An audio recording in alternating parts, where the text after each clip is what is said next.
The first time I paid off one of my brother's gambling debts, I was 24 and still believed in fairy tales about family. 10 years later, I'm standing in my kitchen, staring at my depleted savings account, while my mother's voice crackles through the phone. "Eva, sweetie, you know Ishmael wouldn't ask if it wasn't important." I'm Eva, the reliable one, the successful one, the one they call when the walls are closing in. Tonight, my bank balance is a stark reminder of just how reliable I've been. "Mum, I just covered his rent last month," I say, pinching the bridge of my nose. "And his car payment the month before that." "But this is different. He's in real trouble this time." "Of course it's different. It's always different." The worst part? 2 hours ago I was sitting at our traditional Sunday dinner, watching them all laugh at Melina's jokes. My sister has a way of making everything sound light, even when she's twisting the knife. "Poor Eva," she'd said, raising her wine glass. "All work and no play. At least your bank account keeps you warm at night." Everyone had laughed, even Summer, my youngest sister, who usually stays out of it. I'd forced a smile, like always, and excused myself to use the bathroom. On my way back, I'd overheard them in the dining room. "The family cash machine," Melina had whispered, followed by more laughter. "Thank God she's too lonely to spend it on anything else." Now, hours later, my mother's still talking. "It's just 9,000 this time, sweetheart. Ishmael says this Nico person isn't very patient." My phone buzzes with a text. "Speak of the devil." It's Nico. "Tell your brother he's got 48 hours. "Mum, I have to go," I interrupt. "We'll talk tomorrow." I hang up before she can protest and slide down against the kitchen cabinet until I'm sitting on the cold tile floor. My phone buzzes again. This time, it's Ishmael. "Sis, please, I know I messed up, but this guy Nico, he's not like the others. He's talking about breaking things, important things, like bones." I close my eyes and count to 10. When I open them, there's another text from Melina. "Stop being dramatic and help him. What else are you saving for anyway?" What am I saving for? Maybe a life, maybe a future, maybe the dream of not being everyone's emergency fund. My phone rings again. It's my father this time, a rare occurrence that means things must be serious. Samir only calls when he wants to remind me about family duty. "Eva," his voice is gruff, authoritative. "Your mother's crying. Is that what you want?" "Dad, Family takes care of family. You know this." I do know this. I've known it since I was 12 and started saving my allowance to buy Summer's school supplies because Dad was between jobs. I've known it every time Melina needed help with rent, every time Ishmael got in too deep, every time Mum's credit cards maxed out. The doorbell rings, making me jump. Through the peephole, I see Ishmael, looking dishevelled and desperate. His eyes are red, his hands shaking as he rings again. "Eva, please," he calls through the door. "I can hear you in there. Just help me figure this out." I stand perfectly still, barely breathing.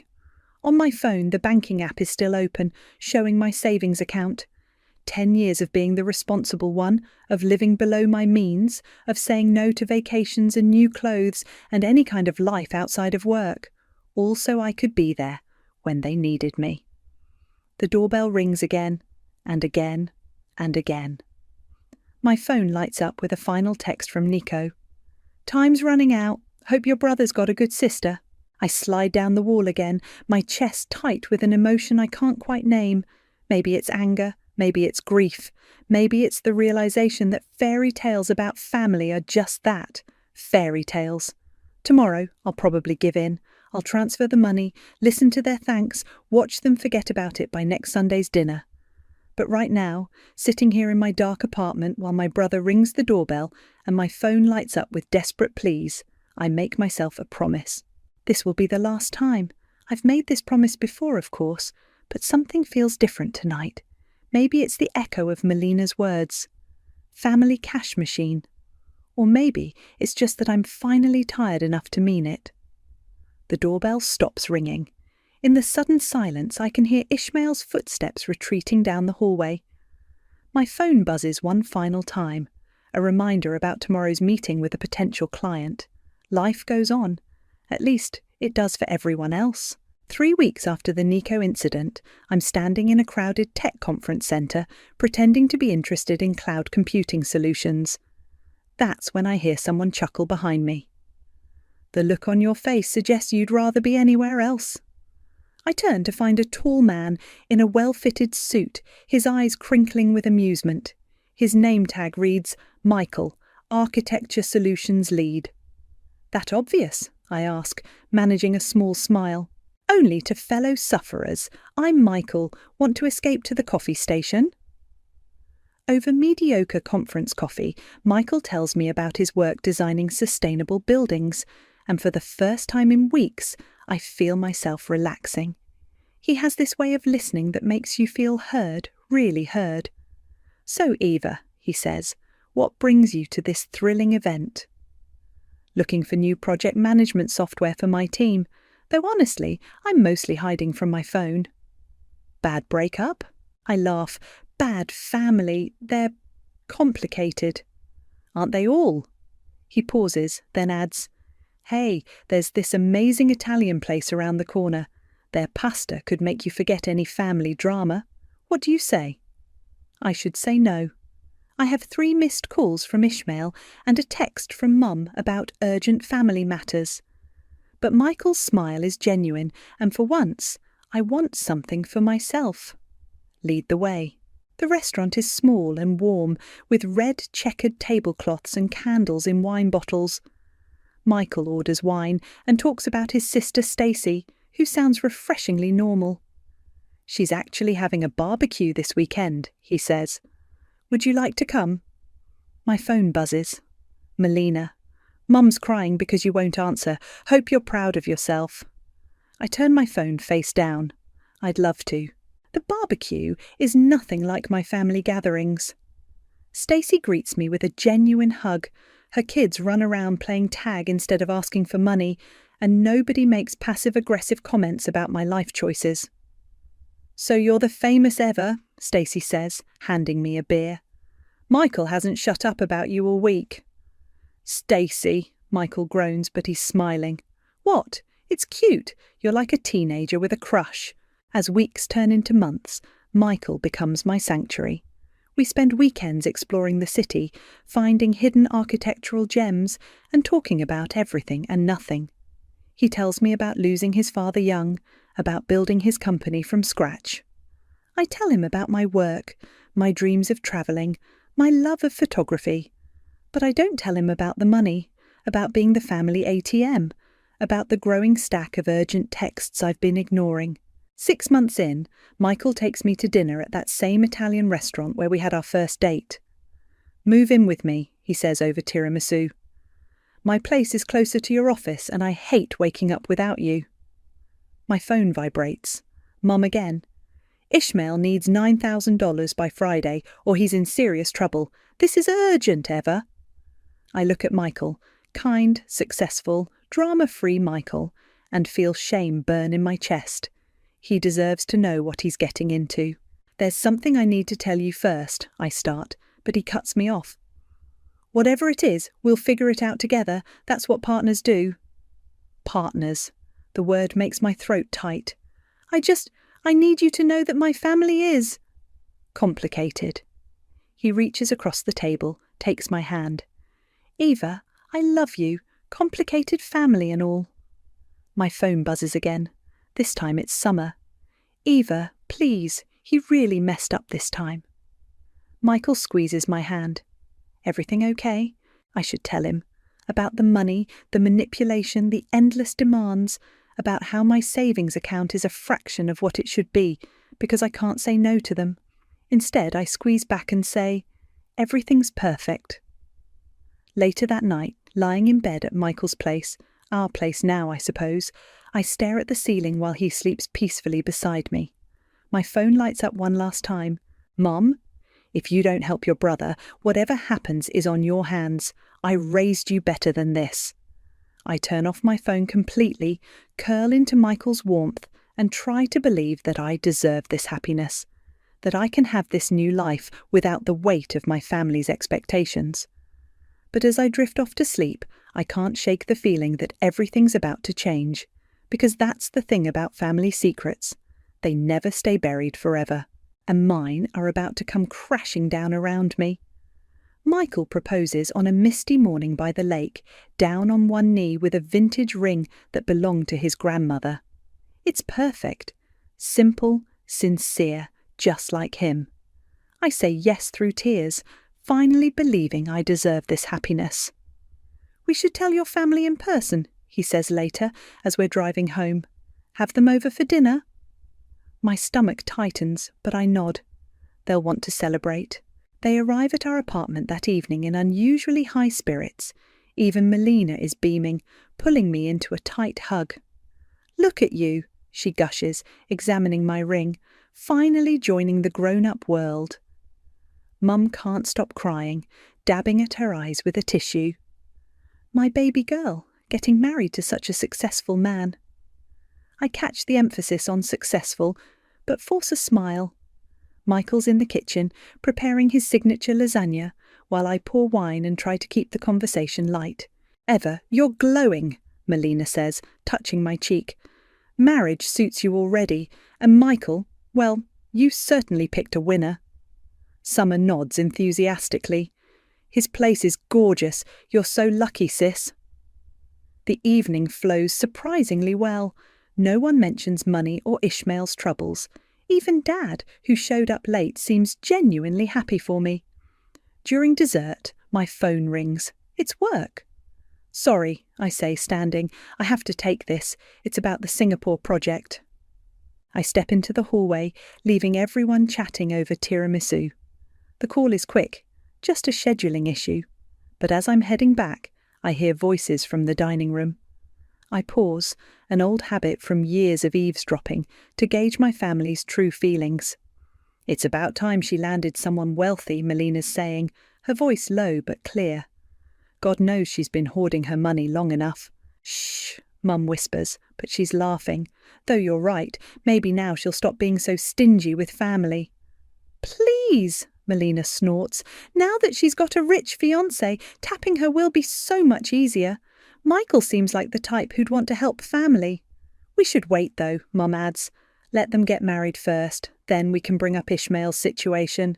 I feel sick. My hands are shaking and I want to burst in, to confront them, but then I hear movement.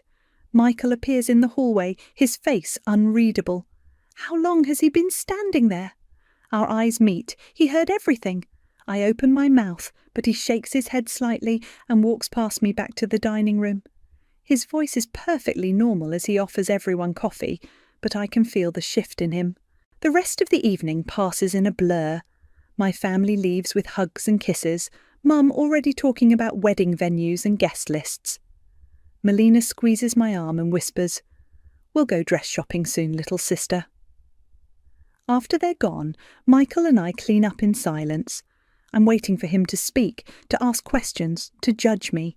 Instead, he just loads the dishwasher, his movements mechanical. Finally, I can't take it anymore. "Michael, How long?" he asks quietly, not looking at me. "How long have they been using you like this?" "I should have told you." "Yes." He turns and his eyes are sad. "You should have." "I was ashamed," I whisper. "I didn't want you to see, to know." "To know what? That your family treats you like an ATM? That they're already planning how to use our marriage for money?" Tears spill down my cheeks. "I'm sorry." He crosses the kitchen and pulls me into his arms. "Don't apologise. You're not the one who should be sorry." "I thought tonight would be different," I say into his chest. "They seemed so happy." "They were happy," he says grimly. "Happy about what they think they can get from us." I pull back, wiping my eyes. "What do we do?" "First, you tell me everything. No more secrets, Ava. If we're getting married, I need to know what I'm walking into." So I tell him about the years of bailouts and guilt trips, about Ishmael's gambling and Mum's emotional manipulation, about Melina's subtle digs and Dad's selective appearances when money's involved. When I finish, Michael's quiet for a long moment. Then he says, "You know this has to stop." I know. And for the first time, I really do know. Hearing them plot to use my marriage, to use Michael, it's different somehow. Worse. We'll figure it out together, he says, kissing my forehead. But Eva, no more enabling, no more sacrificing yourself for people who don't appreciate you. I nod, but my phone's already buzzing with a new message. Ishmael. Congratulations, sis! Since you're celebrating, any chance you could help me out with a small problem? I stare at the message, my finger hovering over the reply button. Old habits die hard. The call comes at 3 a.m. 1 week after the engagement dinner. My phone vibrates against the nightstand, Mum's name flashing on the screen. Eva! Her voice is shrill with panic. You need to come over right now. Nico's here with 2 men. They're threatening Ishmael. Michael stirs beside me. What's wrong? I'm already pulling on clothes. My brother's in trouble. Real trouble this time. I'm coming with you. When we arrive at Mum's house, there are 3 men in the living room. Nico, looking dangerous in his expensive suit, and 2 others who seem more like bouncers than debt collectors.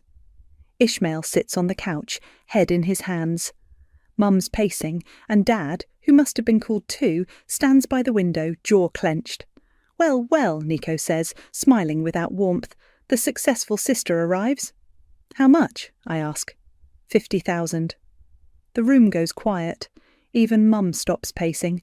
That's impossible, I say. Last month it was 9,000. Interest adds up, Nico shrugs. Plus the new loans. Your brother's been busy. I turn to Ishmael. New loans? He won't look at me. I thought I could win it back.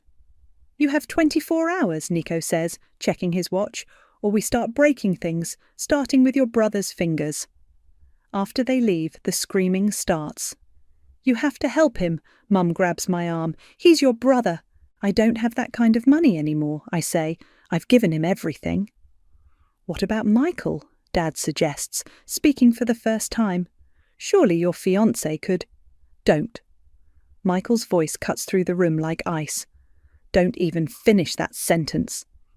Melina appears in the doorway. Someone must have called her too. Eva, don't be selfish. This is family. Selfish? I laugh, and it sounds slightly hysterical. Do you want to know how much money I've given this family? Should I show you the spreadsheet? You're keeping spreadsheets. Mum looks horrified. Like we're some kind of business transaction. Of course I am. I pull out my phone, open the file I've been maintaining for years. $200,000, Mum. That's how much I've given you all over the past decade. My entire savings, my retirement fund, everything. The room goes silent again. But you make good money, Summer says from her corner. And now with Michael. Stop it. Michael steps forward. Eva's not your personal bank anymore, and I'm certainly not going to be. We're trying to save your brother's life, Mum shrieks. No, I say quietly. You're trying to save him from consequences. Again. Ishmael finally looks up. His eyes are red. Sis, please, they're serious this time. They're always serious, I say, and I'm always there to fix it, but not any more. Then you're signing his death warrant, Dad says dramatically. No, you all did that. Every time you enabled him, every time you called me instead of getting him help, every time you chose the easy way out. Mum starts crying. Melina moves to comfort her, shooting me a venomous look. There are other options, Michael says calmly. Bankruptcy, gambling addiction programs, police protection. Police? Ishmael jumps up. Are you crazy? These aren't guys you call the cops on. Then I guess you should have thought of that before borrowing from them. My phone buzzes. A text from Nico. Tick-tock. I'm done, I announce, walking toward the door. Figure it out yourselves. Eva, Mum's voice breaks. You can't leave your brother like this. I turn back one last time. Watch me. In the car, my hands are shaking so badly I can't get the key in the ignition. Michael gently takes them. You did the right thing. Did I? What if they really hurt him? Then that's on him and them, not you. My phone keeps lighting up with messages. Melina calling me heartless. Mum saying she didn't raise me to be so cruel. Dad invoking family duty. Summer sending sad face emojis. I turn off my phone. They'll never forgive me for this, I whisper. Michael starts the car. Maybe that's not a bad thing. As we drive home, I think about all the times I've saved them, all the times I've sacrificed my own future for theirs, all the times they've taken and taken and taken. What happens now? I ask. Now? Michael takes my hand. Now you start living for yourself. But we both know it won't be that simple, because somewhere in the city a clock is ticking down on my brother's debt, and for the first time in his life, his safety net isn't going to catch him. Part of me hopes he falls hard enough to finally learn how to save himself. The rest of me is terrified he won't survive the landing. I spend 3 days gathering evidence, bank statements, transfer records, text messages, emails, every desperate plea, every guilt trip, every manipulation carefully documented. Michael helps me organise it all into a presentation, like we're preparing for a business meeting instead of a family execution. "Are you sure about this?" he asks as I set up the Zoom call. "They want to talk. Let's talk."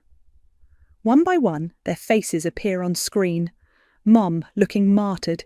Dad, stern and disapproving. Melina, barely concealing her rage. Summer, uncomfortable but present. And Ishmael, sporting a black eye. Nico's warning shot, presumably. "Finally," Mum says, "we've been trying to reach you for days." I know. I share my screen, showing the first spreadsheet. Let's talk about why. "What is this?" Melina squints at the screen. "This is every dollar I've given this family over the past 10 years, organised by date, amount and recipient." I click through to the next slide. Here's Ishmael's gambling debts. Notice the pattern? They get bigger every time. "Eva," Dad warns, "this is unnecessary." "Oh, I think it's very necessary." Next slide. Here's Melina's emergencies. Rent, car payments, that boutique business that failed because you spent the startup money on a vacation. Melina's face flushes. "That's private." "Nothing in this family is private. You made sure of that when you started plotting how to use my engagement to get more money." Mum gasps. "We never—" "I heard you," Michael speaks up for the first time. "At the engagement dinner, every word." Silence falls.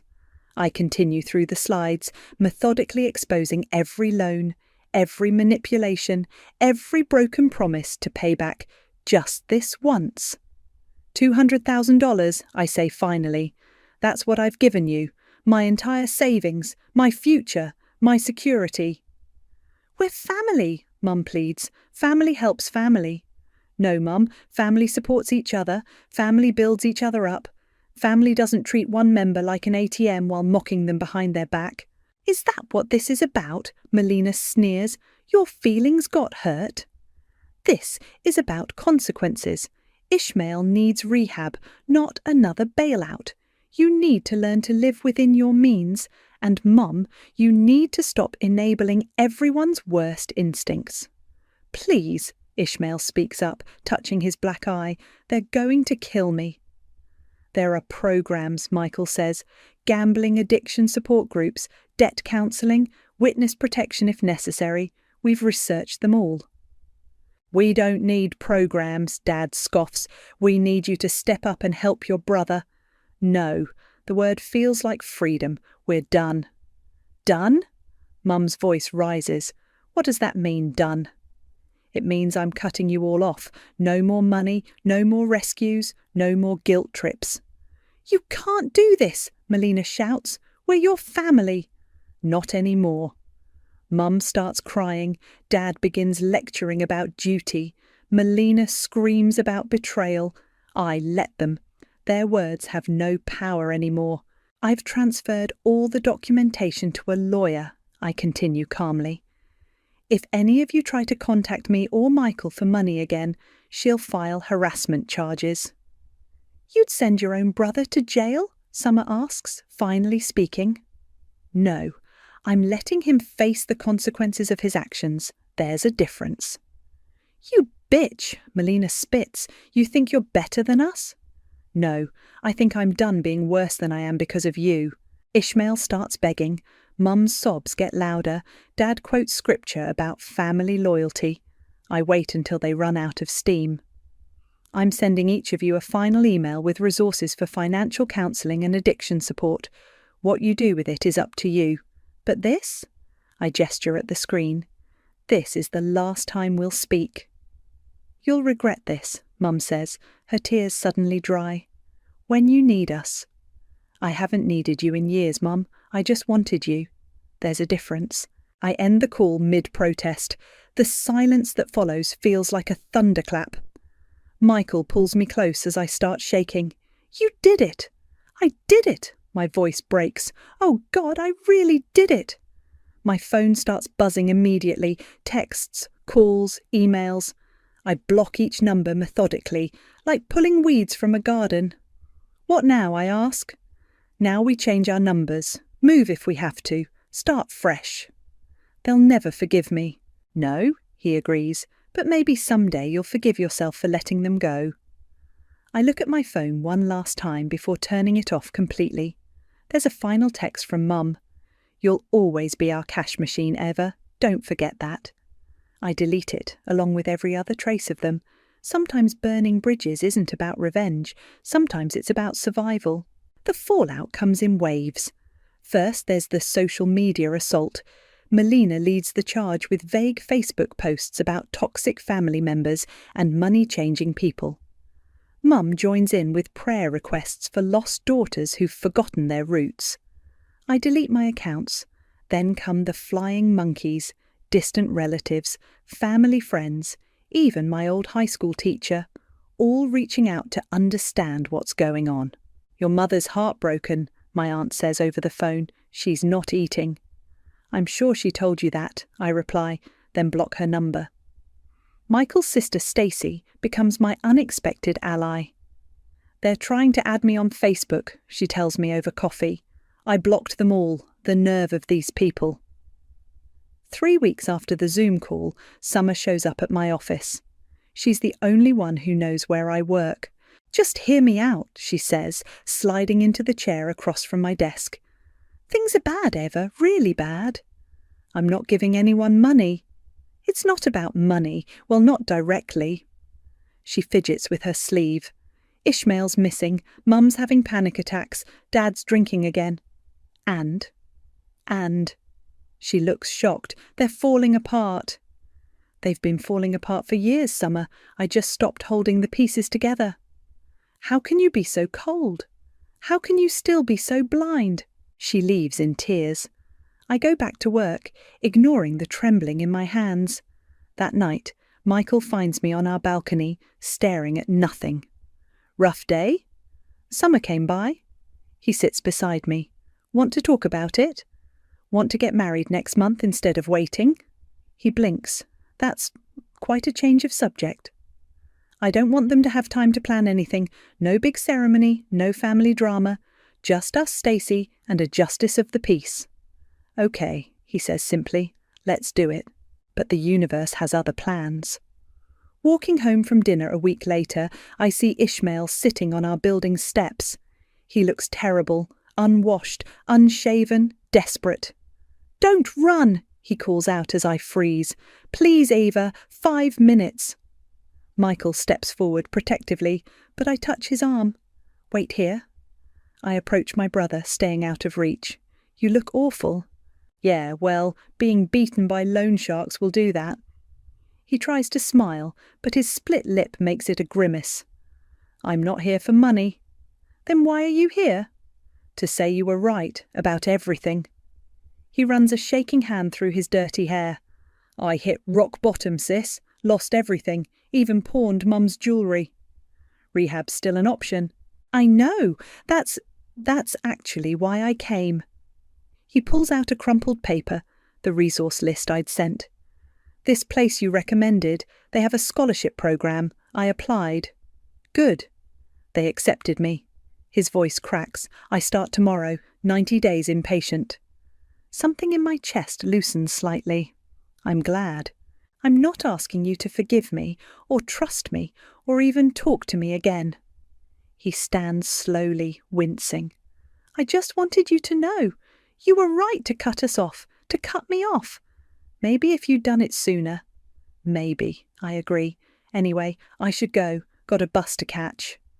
He takes a step, stumbles slightly. Be happy, Ava. You deserve it. I watch him limp away, fighting the urge to help, to give him bus fare, to fall back into old patterns. Michael comes up beside me.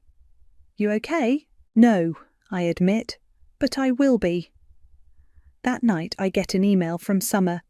Ishmael's going to rehab. Mum's furious, says he's abandoning the family just like you did. I think maybe you were both right to leave. I don't reply, but I don't delete it either. The next morning, Melina posts another cryptic status. Blood isn't always thicker than water. Sometimes it's just what drowns you. Mum comments, pray for our lost sheep to find their way home. I close my laptop and turn to Michael. Let's go to City Hall today, right now. Now? Now, before I change my mind, before they find a way to make this about them too. He studies my face, then nods. I'll call Stacey. 2 hours later, we're married. No white dress, no flowers, no family drama. Just us, Stacey as our witness, and promises we intend to keep. As we sign the marriage certificate, my phone buzzes with a text from an unknown number. Mum, using Dad's phone. You'll regret shutting us out. Family is forever. I show Michael, who takes the phone and blocks the number. Family is what we choose, he says, kissing me, and we choose each other. For the first time since this all began, I truly believe that's enough. 6 months into my marriage, karma arrives like a wrecking ball. The news comes through Summer, who's taken to sending me brief, factual updates every few weeks. Ishmael got arrested, her text reads, not for gambling, fraud. He was running some kind of Ponzi scheme with Nico. Melina co-signed for loans. Mum and Dad put up their house as collateral. Everything's falling apart. I'm in the kitchen with Michael when I read it. My hands don't shake anymore when family news arrives. Want to know the funny part? I show him the text. I saw this coming years ago. Told them he was getting into something illegal. They called me paranoid. The story unfolds over the next few days through local news and Summer's updates. Ishmael had been running an investment scam, promising desperate gamblers huge returns. Melina had helped him set up the fake companies, thinking she'd get rich quick. Mum and Dad had vouched for him to their friends, bringing in more victims. Now Ishmael's facing serious prison time. Melina's credit is destroyed. Mum and Dad are losing their house. The same house I grew up in, where family photos still hang on walls that will soon belong to someone else. Your mother's asking for your address, Summer texts. Says she needs to talk to you in person. No, I reply simply. She's crying a lot, says you're their only hope. I block Summer's number. It hurts, but it's time. She made her choice by staying their messenger. That evening, Michael and I tour a lakeside property we've been eyeing. It's peaceful here, far from the city, far from them. We could make this our home, he says, watching me stare at the water. Fresh start. My phone buzzes. Melina, using a new number. They're charging me as a co-conspirator. I could go to jail. Please, Eva, I know we hurt you, but I'm your sister. I delete it without responding. The next day, I receive a courier package at work. Inside is a handwritten letter from Mom. Ava, your father and I will be homeless in 3 weeks. The bank is taking everything. We raised you better than to abandon family in their darkest hour. Whatever issues you have with us, surely you can't want this for your parents. We need $200,000 to save the house. Michael makes good money. This would be nothing to him. Don't let your stubbornness destroy your family. Remember who changed your diapers, who fed you, who gave you life. Help us. Mum. I take the letter home and burn it in our fireplace, watching the guilt-laden words turn to ash. The next morning, the local paper runs a story about Ishmael's arrest. There's a quote from one of his victims, an elderly woman who lost her retirement savings. My stomach turns when I recognise the name. She was our neighbour when I was growing up. Used to bake cookies for us kids. Karma, Michael says when I show him. They preyed on their own community. They always did, I reply. I was just the first victim. Days pass, more news breaks, more victims come forward. Melina gets arrested. Mum and Dad face lawsuits from friends they convinced to invest. Their world is crumbling, and for the first time in my life, I'm not there to catch the pieces. Instead, I'm signing papers on the lake house, planning renovations, living. Your sister Melina took a plea deal, our lawyer informs us. She's testifying against Ishmael, 5 years instead of 20. Family loyalty at its finest, Michael comments dryly. That night, I dream of drowning in bills, of Ishmael's desperate face, of Mum's tears. I wake up gasping. Michael holds me. Want to talk about it? No, I say. I want to pack. We spend the weekend moving into our lake house. It's therapeutic, arranging furniture, hanging art, making plans. No family photos on these walls. No guilt in these rooms. As we're unpacking, I find a box of old cards and letters. Birthday wishes from Mum, Christmas cards from Melina, notes from Ishmael promising to pay me back. A lifetime of manipulation disguised as love. I take the box to the dock and drop it into the lake. The water swallows it without a ripple. My phone lights up one last time. A news alert. Ishmael's sentencing is tomorrow. Mum and Dad's house goes up for auction next week. Melina's starting her prison term soon. I delete the alert and turn off my phone. You okay? Michael asks from the doorway. I look out at the peaceful lake, at our new beginning, at the life we're building without their chaos. Yes, I say. And for the first time, it's not a lie. Sometimes the best revenge isn't action. It's absence. The morning sun glints off the lake as I sit at my desk, fingers hovering over my keyboard.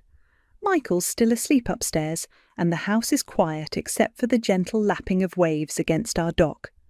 I open a new document and start typing. Dear younger Ava, I'm writing this letter not to send, but to finally set you free. The doorbell interrupts my thoughts. Through the security camera, I see Summer standing on our porch, looking nervous but determined. I consider not answering, but something in her posture makes me open the door. Before you slam the door, she says quickly, I'm not here as their messenger, I'm here for me. I leave the door open but don't invite her in. Talk. I left them too. She hugs herself, looking small. After seeing what they did to that sweet old lady from our street, I couldn't anymore. Mum tried to convince me to invest my savings in Ishmael's scheme. That's when I knew you were right all along. Come in, I say finally. Coffee? In the kitchen, Summer tells me everything. How Melina's been writing angry letters from prison, blaming everyone but herself. How Mum and Dad are living in a cheap motel, still insisting they did nothing wrong. How Ishmael got 20 years. They're talking about appealing to you again, she admits. They think enough time has passed that maybe you'll... No. I know. That's partly why I'm here. She pulls out some papers. I need your help with something, but not money. I'm going back to school, starting over. Would you be my reference? You're the only successful person I know who got there honestly. I study my younger sister's face. There's something different there, a clarity that wasn't there before. Okay, I say, but first, I need you to read something. I show her my laptop screen, the letter I was writing. Dear younger Eva, I'm sorry I let them dim your light for so long. I'm sorry I taught you that love means emptying yourself to fill others. I'm sorry I made you believe that family obligations were more important than your own dreams. But I'm not sorry anymore. Summer reads silently, tears rolling down her cheeks. When she finishes, she looks up. Can I add something? I nod. She types. Dear younger Summer, I'm sorry I watched them drain you dry and said nothing. I'm sorry I was a coward, but I'm learning from your strength. We spend the morning writing letters to our younger selves, letting out years of suppressed truth. When Michael comes downstairs, he finds us both crying and laughing over coffee. Everything okay? He asks cautiously. Getting there, I say. Summer stays for lunch. We talk about her plans for school, about healing, about building a life that's truly ours. She's different now, harder in some ways, but clearer, like me. After she leaves, I finish my letter. You'll learn that real love doesn't demand your self-destruction. You'll learn that family isn't about blood or obligation. It's about choice and respect. You'll learn that sometimes the strongest thing you can do is walk away. And one day, you'll sit in a beautiful house by a lake with a husband who loves you and a sister who finally understands, and you'll realize you're not just surviving anymore, you're living. Love, the Eva who finally chose herself. I print the letter and add one more thing, my updated will. Michael and I have discussed this at length. Our future children, if we have them, will inherit most of our estate. The rest goes to a new foundation we're establishing, the Forward Fund, helping people escape financial abuse from family members. Not a penny goes to my parents or older siblings. That's the last piece, I tell Michael as I sign the documents. No more loose ends. He kisses my forehead. Proud of you.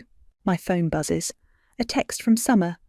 Thank you for today, for everything, for showing me there's another way. Outside, the lake sparkles in the afternoon sun.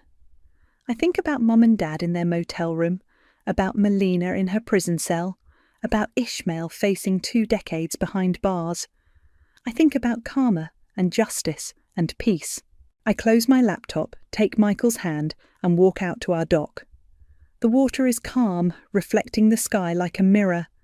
In its surface I see my reflection, clear-eyed, strong, free. Sometimes revenge isn't about making others hurt. Sometimes it's about making yourself whole. Sometimes it's about writing a new story, one where you're not the victim or the saviour or the cash machine. Just yourself, finally, completely yourself. And that's enough.